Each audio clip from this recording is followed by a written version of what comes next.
Hello everyone, once again this is G, and today I want to show you this little contraption I made recently. It's a timer that's based on a liquid loop, and I wanted to create a timer that's going to be able to run more than one cycle, really as many cycles as you need. And there was one design that was made previously by JBL, or Juke by Life. I'll post that in the description below.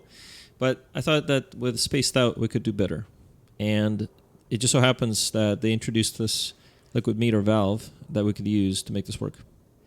So let me show you how this works, and then I'll show you a use case that I thought would be kind of neat for this.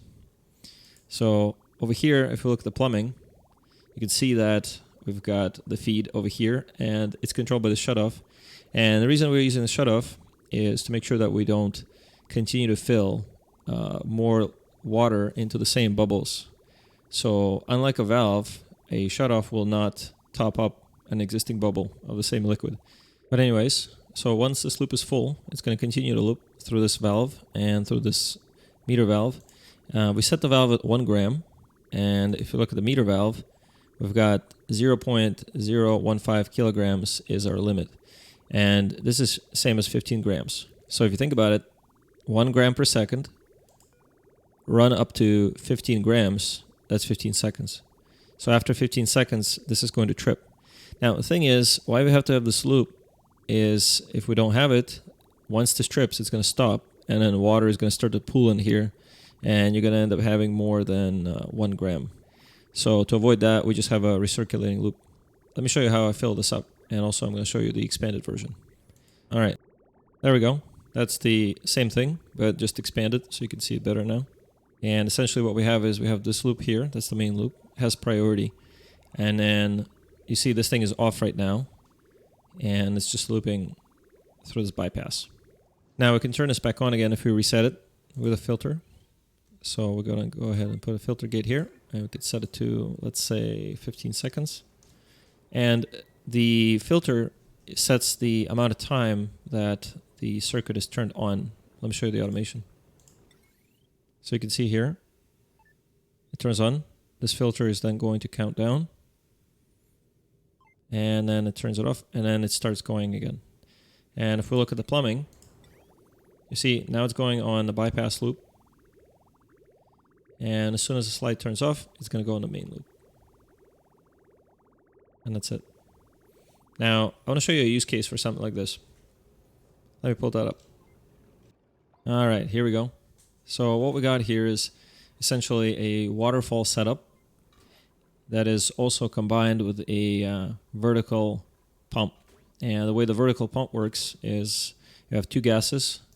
You can see here we've got oxygen and CO2, so they have to be different. And I go in depth into this in the infinite loop video. So essentially it's kind of like the infinite loop. Pushes the liquid up and then forces it against this door, and once the door opens, it's going to drip it down here. It splits it left and right, and then each of these vent tiles splits it left and right. And why are we using vent tiles here? That's important so that the gases, in this case oxygen, can continue to flow and doesn't get trapped. Otherwise, it will get trapped somewhere and it's going to break the waterfall. As for the waterfall itself, I got inspired by some of the work that was done a while back by Mathematicon, and then I'm sure a lot of people saw that. And one of the guys, KBN, posted an article on Clay Forums about an arbor tree farm for which you can use this exact technique. Let me show you an example of that particular arbor tree farm. All right, here we go. This is one legitimate use case here for the timer. Here's the timer itself. And if we look at the plumbing, once again, we have the same thing going on. It's just being fed by the water here. And once it's full, it never gets topped up. Now, in this case, we have it set to 290 kilos, and the rate is at 100 grams. And this basically yields just a little bit over 4.5 cycles. This would have to be set to 270 for 4.5 cycles. But I set a little bit more, so it's a bit more conservative. And you can currently see how much has elapsed so far, and so forth, and how much is remaining. And we can speed this up just so you can see what happens. So let's set this to 160. And you can see what happens here. When the timer hits the limit, the liquid vents will open and will start filling up the tiles above with water. Then there's a filter gate, which waits for 5 seconds before opening the first set of doors. The signal then travels to the second set of filters, which waits for an additional 3 seconds before it opens the next set of doors, and so forth. And then these stay on for about 100 seconds until all the branches die off, except the one on top. There's not a whole lot you can do about that. And again, you could set it to 90 seconds, but I just add a little extra buffer. That's it. Once the timer elapses, doors close, the waterfall breaks, and the meter valve starts counting again. And yeah, so that's pretty much it. Oh yeah, don't worry about these other machines over here. That's something I want to talk about in another video.